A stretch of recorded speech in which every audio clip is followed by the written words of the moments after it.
வணக்கம் நண்பர்களே, நம்ம இன்றைக்கி பார்க்க போகிறது டியர். அதுக்கப்புறம் கேரளா லாட்ரிக்கான கெஸிங்ஸ் பார்க்க போகிறோம்.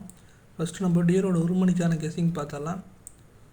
10ஆம் தேதிக்கான ரிசல்ட்டு 47161 ரிசல்ட்டு. நம்ம கொடுத்த கெஸிங்கில் பி போர்டில் டேரெக்டாக 6 பாஸு, ஏபிசி போர்ட் பாக்ஸில் சி போர்ட் 1 மட்டும் பாஸ் ஆகிருக்கு. ஸோ நான் கேப் விட்டு நான் கெஸிங் கொடுத்துட்ருக்கேன்னு சொல்லி யாரும் வருத்தப்பட வேண்டாம். ஆக்சுவலாக என்ன பிரச்சனைனா, நமக்கு ஒரு நாள் பாஸ் ஆனால் அதுக்கப்புறம் 2-3 நாள் ஃப்ளாப் ஆகிற மாதிரி போயிட்டுருக்கு. ஸோ அதனால் நான் பார்த்து தான் கொடுத்துட்ருக்கேன் கெஸிங்ஸு.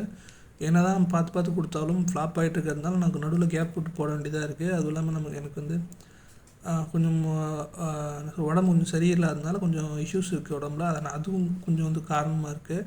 ஸோ எல்லாத்தையும் வச்சு தான் நான் கொஞ்சம் கேப் விட்டு கொடுத்துட்ருக்கேன். ஸோ கேப் விட்டு கொடுக்குறதுனால ஒன்றும் பிரச்சனை இல்லை. ரெகுலராக கொடுக்குறது எனக்கு பிரச்சனை இல்லை. கொடுத்தாலும் ஃப்ளாப் ஆகுதுன்னு சொல்லி கொஞ்சம் கஷ்டமாக இருக்குது. அதனால தான் அதனால தான் கொடுக்காமல் இருக்கேன். சரி, ட்ரை பண்ணுறேன், முடிஞ்ச அளவுக்கு ட்ரை பண்ணுறேன், கரெக்டாக கொடுக்குற மாதிரி பார்க்குறேன். ஓகே, 12ஆம் தேதிக்கான கெஸிங்குள்ளே போயிடலாம். ஆல் போர்டில் நமக்கு 7 அதுக்கப்புறம் 0 கிடச்சிருக்கு.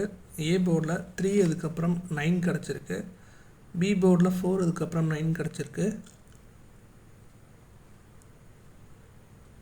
சி போர்டில் 4 அதுக்கப்புறம் 3 கிடச்சிருக்கு. ஏபிபிசிஎஸ்சியில் 9339 4334 கிடச்சிருக்கு. ஏபிசி போர்ட் பாக்ஸில் 390845 கிடச்சிருக்கு.